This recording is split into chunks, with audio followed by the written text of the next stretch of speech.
Hi, today we are joined by Dr. James Westwater and Nicholas Bardenay. Thank you so much for joining us today. Our pleasure. So my first question is, what is symphonic photochoreography? Well, it's a term that I invented when I was represented by Columbia Artist Management. The manager said, you need to come up with a term to describe what you do. So rather than saying they are giant screen, multiple image photographic essays set to the live performance of great works of classical music, I shortened it to photochoreography.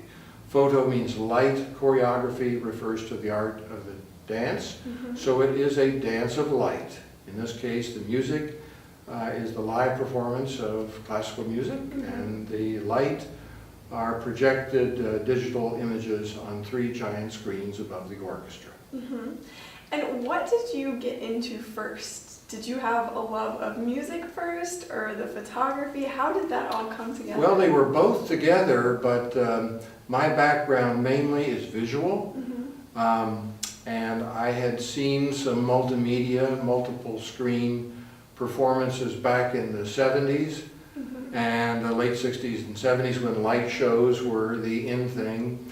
And I thought I would like to, instead of working with film, I would like to do live performance photography, if you will, and then using multiple image and multiple screens. And I thought, what will I use for the audio portion?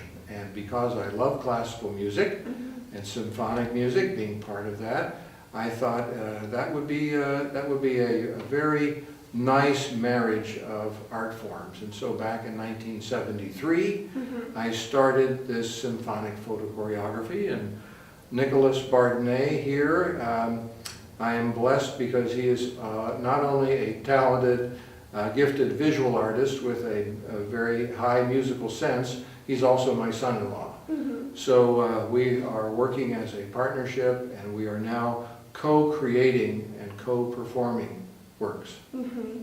And how do you come up with what your projects are going to be?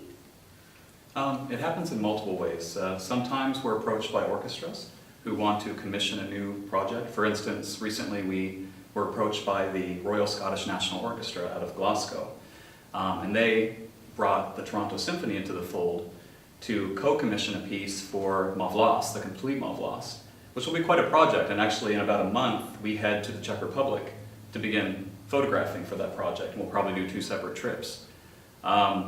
Sometimes, there's a certain piece of music that moves us, and we want to create a visual representation of that, not necessarily a literal representation, because that would have our hands tied to a degree, and I think the audience might enjoy the wanderings of a visual artist more to see what we come up with. So that happens that way, and we also do community type projects in which an orchestra will try to become more involved with their community, and they'll kind of in a newspaper or somehow announce that they want to have photo submissions on a given topic, depending what the concert theme is. And so they'll submit images, the community and organizations will submit images, and we'll receive them and put those to a piece of music.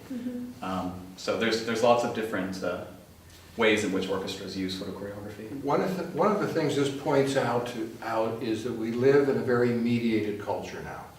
There's lots of opportunities for entertainment and enjoyment online, television, film, etc. And so we're a very visually oriented audience. And what we're offering, in effect, is a way of adding a visual dimension that is engaging, appropriate, sensitive, respectful of the music, and it can open up to live performance great works of music that otherwise might be difficult to get that audience through the door. Orchestras can be performing great music at a very high level, but unless you can get that audience through the door to hear it, that's a problem. And that's not the only thing we do, but what we do offers that shoehorn, you might say, that invitation to come and enjoy the concert. You don't have to know anything about classical music or symphonic music or chamber music, but you will have a fun time and an enriching, hopefully uplifting time, because in part of when you add an appropriate visual dimension, which is, again, respectful of the music, it makes it all the more enjoyable for that vast audience out there who are not trained to appreciate classical music, for example.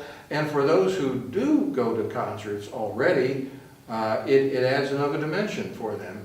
And if you are very, very, very old school purist and you're not interested in that, close your eyes.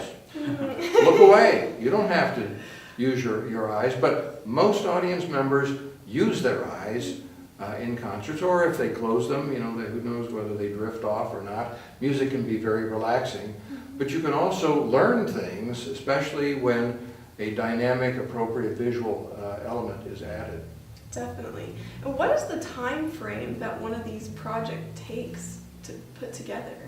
And that's a big, Probably big spectrum. varies. Yeah, like the Mauve Lost piece that I mentioned is going to be a pretty involved project because the piece of music is 70+ minutes long.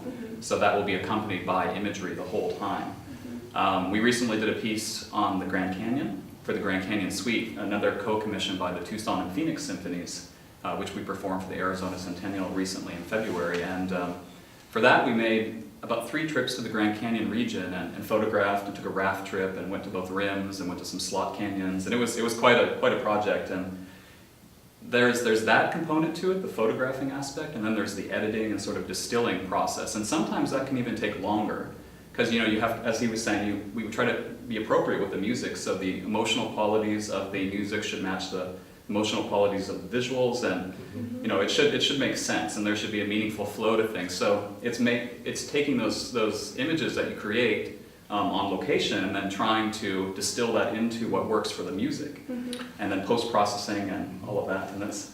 Yeah. I'd like to point out something that I've been doing this now for about almost 40 years. Nicholas has joined me recently, and I'm very grateful for that, and it's helped to ratchet up what we do a good bit. We are marketing to orchestras throughout the U.S. and now throughout the world. But that adds that there have been other attempts to combine, and there are more and more of late, to combine visual images with the live performance of music. But a lot have come and gone over the past. And if what we did was not appealing to orchestras, we wouldn't continue to be here today after all these years. And with Nicholas's fresh young blood added to the mix, it has every likelihood of going on and doing well afterwards. We're finding too that orchestras are more and more interested in the notion of what do we do to reach that audience that we've not been reaching before. And my view in part, which I've already mentioned, merely doing a great job of performing, unfortunately, is not enough for most people, which is one reason why most people don't go to classical concerts. But if you can add elements like the sister arts, the visual arts especially, with the performance of music from time to time, doesn't have to be for every piece of music or for every concert, but if you add those in a meaningful, appropriate way, it greatly expands the draw and the potential audience. Definitely. And during a performance, I'm really curious about how does the music work with the photographs? Do you sit and do you have the music memorized, and do you sit and hit a button to move the pictures as the music is going? Or how does that work? That's during actually the performance? what you mentioned is basically exactly what we do. Like a musician, we follow the conductor closely, follow his movements. And so we're cueing off him, we're cueing off the fact that we have worked with the music extensively in producing these pieces. And so we do have it memorized, and we know what should be happening visually when something's happening musically. And then we are cueing it live. And that makes it a bit easier on the orchestra too, because if they're performing to a recorded film, they have their hands tied to a degree with the tempo of the music, and also with how things are supposed to be happening, especially if it's a popular film like The Wizard of Oz or something like that. People know what's supposed to be happening visually when it's happening musically. So if that gets off, then it can go haywire. But alternatively, what we do is we cue it live, so it takes the pressure off the conductor, especially, to do exactly what he does normally, he or she, I should say. And yeah, it's a fairly dynamic process. And I was looking at the list of all the symphonies you've worked with, and I don't think I've ever seen a musician with a list as extensive as yours. How many weeks out of the year are you traveling to go and do all these performances and take photographs and put these things Well, together? it varies. Being in the arts, you know, you don't really have a career. Most of those who perform in the arts don't have a career that goes like this. Some have a career that goes like this, and some it's like so. So ours is, it varies, the amount of time we spend performing. There are multiple aspects to what we do. We do the live performances with orchestras. We do a good amount of marketing ourselves. We have an extensive email list. So we are designing and sending out emails from time to time to orchestras.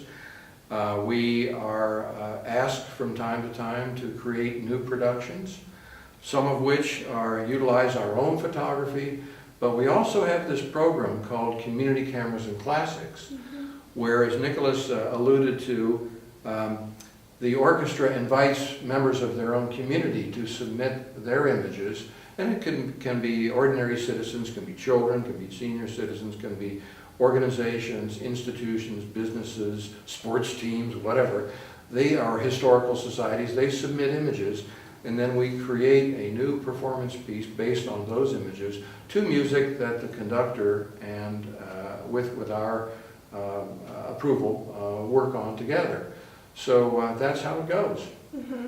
Yeah, that's great. I think it's great that you're doing outreach programs like that, because I know here Outreach at is so important. Eastman, yeah, we are really trying to do that more so and bring in a new audience. And not everyone, as we know, can play a musical instrument well, because it takes a lot of training, skill, and a lot of practice.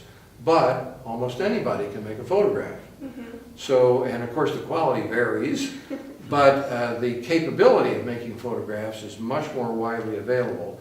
And so when you combine that element, that is much more audience inclusive. Mm-hmm. And if picture yourself as an audience member now, and your photograph or photographs have been selected to be photochoreographed and performed live with a symphony, full symphony orchestra or chamber orchestra, that will make you all the more interested as an audience member to come and engage and listen to and enjoy the concert and bring your family and bring everyone you know to see your images. See, it's a way of respecting your community.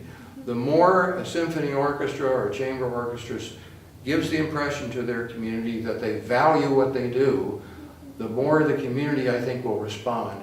And one of the beauties of what we do, too, is we can add relevance to older pieces of music which audience members may not think, how does that piece of music written 100, 150 years ago, how does that relate to me now? Mm-hmm. But when you combine and integrate contemporary photography on subject matters that are interesting and appealing to a broad audience, that adds relevance Yeah, definitely. and current day impact. Mm-hmm. Now, our audience for Polyphonic is mainly high school and college students in music or musicians. Okay? What is the best piece of advice that you can give to young people pursuing a career in the arts? That's a very good question. Have an open mind. Yeah. One of the biggest drawbacks we have found is that the super purist attitude, very conservative. Orchestras have that kind of reputation. Mm-hmm. Be very conservative. You can't do this, you have to do it the traditional way. But you know, if you look back in the history of music, you will see that when symphonic music had its origins, there was a lot of audience participation. And people would be moved, they would love it, and they, applaud or stand up or hoot or holler or whatever when they loved what was going on. Sort of like in ballet, when you're impressed with something, the audience responds. And I heard that the current etiquette of, you dress a certain way in your penguin suit, and when you attend a concert and you sit there in reverential silence and you're stiff and you do nothing except on cue, hey, bravo. That was the result of a music critic in Boston who came up with this etiquette. And that etiquette, I think, has helped orchestras build a barbed wire fence around what they do, and saying, so people, ordinary people don't feel welcome. Many don't feel that welcome in a concert hall. So my advice is think anew, open your mind, be willing to experiment. Think about your audience too. It's not all about music. Music is great, but it's a form of communication and expression, and it's supposed to speak to the audience. If you're not moving your audience and getting the audience through the door to hear what you do, you're going to have a hard time. And many orchestras are having a hard time this day because they haven't figured that out. And they, in my personal opinion, have been too swayed by the music purists that say you can't do, you shouldn't, you can't, you shouldn't, no, no, no, no, no. And that's the death knell, I think, for classical music. I mean, it's not American, hello, it's Eastern, or it's European. And when you bring that art form in here, it's not really egalitarian. And you have to, I think you need to make people feel more comfortable and welcome and inspire them to come into that concert hall and hear this great music. A conductor, a friend of mine, said, when you combine the photography with great music, it's an example of the eye leading the ear. Our ears are not as well trained as our eyes. And so if you can use the eyes to lead the ears, you can open new doors to the appreciation of great music that otherwise may be closed to you. Definitely. I've even had musicians say, after seeing the combination of images, like our Grand Canyon Suite in Phoenix and Tucson, one orchestra member said, I used to not really care for the Grand Canyon Suite, but seeing these images with it's a context, you see, kind of a visual context for hearing the music. She said, hey, that's really neat. It has a new life for me. And I've had people say that now they've heard things in the music they never heard before because of the images being with the music. Definitely. Well, thank you so much for joining me today. I really appreciate it. Thank you.